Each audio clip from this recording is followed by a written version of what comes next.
안녕하세요, 이준명입니다.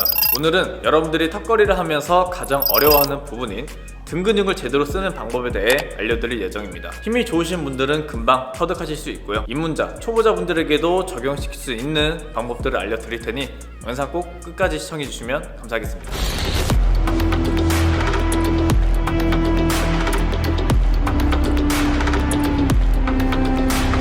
우선 시작 전에 등 전체를 사용하는 턱걸이 자세를 한번 보여드리고 시작하도록 하겠습니다. 어깨뼈가 자연스럽게 움직이면서 당기는 근육을 모두 동원해서 쓰이는 게 보이실 거예요. 이런 식의 턱걸이를 하기 위해서는 신경 써야 할 부분이 몇 가지가 있습니다. 첫 번째는 여러분들의 어깨뼈가 기본적으로 자연스럽게 잘 움직이는지 테스트를 해보는 건데요. 우리가 평상시에 팔을 올리고 내릴 때 팔을 올리게 되면 어깨뼈가 위로 올라가면서 상방회전이라는 움직임이 나오게 됩니다. 그리고 다시 팔을 내릴 때는 어깨뼈가 내려가는 것과 동시에 아래쪽으로 돌아가는 하방회전이라는 움직임이 나오게 되죠. 이때 상방회전이 되는 각도와 하방회전이 되는 각도, 그리고 양쪽의 어깨뼈가 동일한 리듬으로 움직이는지를 테스트를 해보셔야 합니다. 만약에 팔을 올리고 내리는 과정에서 한쪽의 어깨뼈만 더 많이 움직이다든지 어깨뼈가 돌아가는 타이밍이 서로 맞지 않는다든지 이러한 부분까지 직접 테스트를 해보셔야 하는데, 만약 이 테스트를 통해서 여러분들의 어깨뼈가 자연스럽게 잘 움직이지 않는다면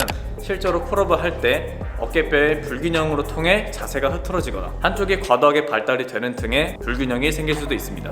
이 어깨뼈 움직임을 테스트하는 방법은 카메라를 켜고 여러분들이 뒤돌아서 맨손이나 이렇게 밴드를 양손으로 잡아주시고 팔을 완전히 위로 올려서 실제 매달리는 것과 비슷한 자세를 취해주시면 됩니다. 그리고 다시 턱걸이 하듯이 팔을 접고 다시 펴는 과정에서 어깨뼈의 움직임이 양쪽이 자연스럽게 일어나는지, 그리고 한쪽의 움직임이 너무 과하게 일어나지 않는지를 테스트 해주시면 되겠습니다. 이렇게 첫 번째 테스트가 끝났다면 두 번째로는 여러분들이 실제로 매달려서 체중을 걸고 당겼을 때 이 어깨뼈 움직임이 동일하게 나올 수 있는 근력을 만들어 주는 겁니다. 이 근력은 결국 트레이닝을 통해서 만들어줘야 하는데요, 저희 채널에서 자주 등장하는 스카플라 풀업이라는 동작이 대표적인 운동이라고 볼 수 있겠죠.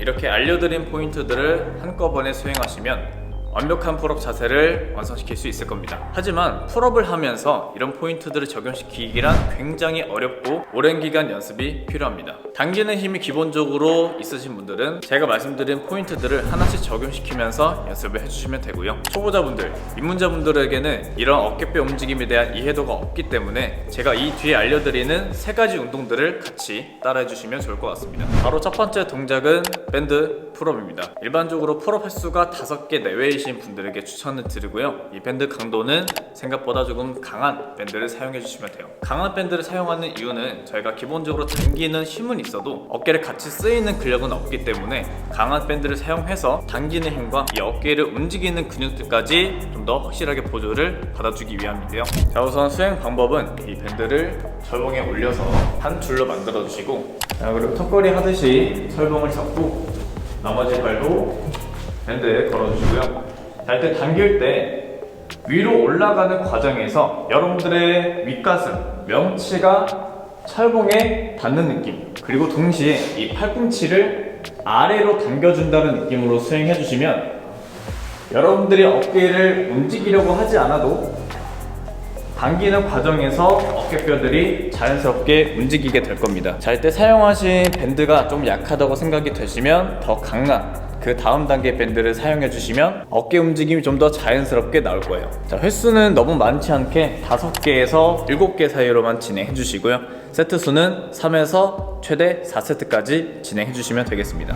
이어서 두 번째 동작은 풀업 네거티브입니다. 네거티브는 밴드 풀업보다 당기는 힘을 더 많이 필요하기 때문에 난이도가 좀 더 높아요. 그래서 밴드 풀업 이후에 다음 단계로 풀업 네거티브를 선택해 주시면 되겠습니다. 자, 진행 방법은 밴드 풀업 할 때 같은 너비, 같은 자세로 세팅해 주시고 올라갈 때는 점프를 하는 힘으로 보조를 받아야 하기 때문에 높은 철봉보다는 낮은 철봉에서 진행해 주시는 게 좀 더 수월합니다.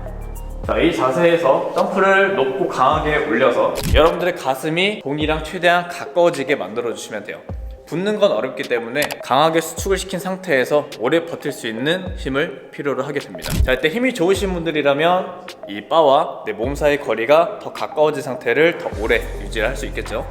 이렇게 당긴 상태에서 약 1초에서 2초 정도를 버틴 이후에 근육에 힘을 준 상태에서 끝까지 마지막까지 천천히 버티면서 내려와 주시면 됩니다. 보통은 마지막까지 내려왔을 때 이 팔이 펴지면서 어깨뼈가 좀 더 빠르게 돌아가면서 힘이 풀리는 게 느껴지실 텐데, 이 구간만 좀 더 집중하면서 천천히 전환될 수 있도록 신경을 써주시면 되겠습니다. 반복 횟수는 3개에서 5개 정도로 짧게 진행해 주시면 되고요. 세트 수는 3세트 진행해 주시면 되겠습니다.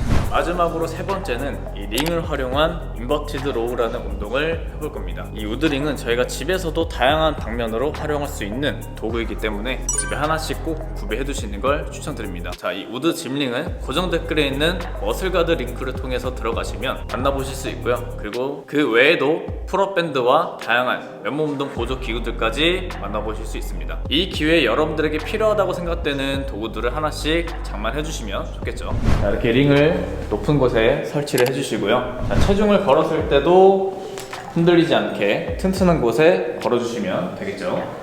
자, 이때 발의 높이를 조절해서 여러분들의 몸통 각도를 설정을 해주시면 되는데요. 자, 저희가 몸을 아래쪽으로 내릴수록 눕는 각도가 커지기 때문에 당겼을 때 필요로 하게 되는 힘을 더 많이 쓰게 됩니다.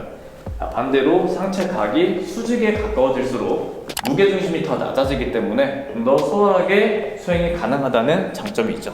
그래서 여러분들이 인버티드 로우라는 동작을 수행했을 때 당기는 데 부담이 없는 발 위치를 찾아주시면 되겠습니다. 자, 여러분들에게 맞는 몸의 각도를 설정하셨다면 이때 팔꿈치를 풀업 할 때와 마찬가지로 뒤쪽으로 강하게 당겨준다는 느낌으로 끝까지, 앞에 내 몸을 가로막는 장애물은 없지만 여러분들의 이 가슴이 더 앞쪽으로 나간다는 느낌으로 힘을 주시면 됩니다. 자, 이때 자연스럽게 우리 어깨뼈가 뒤로 모이게 되면서 어깨를 뒤로 모으는 근육들을 아주 강하게 수축을 할 수가 있어요. 자, 당길 때 천천히, 다시 내려올 때도 천천히. 이때 내려올 때 어깨가 완전히 풀어지지 않도록 어느 정도는 계속 잡고 있어야 등 근육의 텐션을 끝까지 유지를 할 수 있어요. 네, 이렇게 링 인버티드 로우는 횟수 10개에서 15개 사이로 진행해 주시면 되고요. 세트 수는 3세트 진행해 주시면 되겠습니다. 자, 이렇게 완벽한 풀업을 하기 위한 몇 가지 포인트들과 운동들 같이 알려드리고 진행해 보았습니다. 중상급자 분들은 제가 앞서 말씀드린 몇 가지 포인트들 잘 기억해 주시고, 초보자, 입문자분들은 이 뒤에 말씀드린 3가지 운동들을 수행하면서 앞에서 말씀드린 포인트들을 몸에 적용시켜보는 연습을 해주시면 되겠습니다. 네, 그럼 오늘 영상은 여기까지고요. 영상이 유익하셨다면 구독과 좋아요 그리고 알림 설정까지 부탁드리고, 다음에도 더 알찬 정보를 담은 영상으로 다시 찾아뵙겠습니다. 이상 이준명이었습니다. 감사합니다.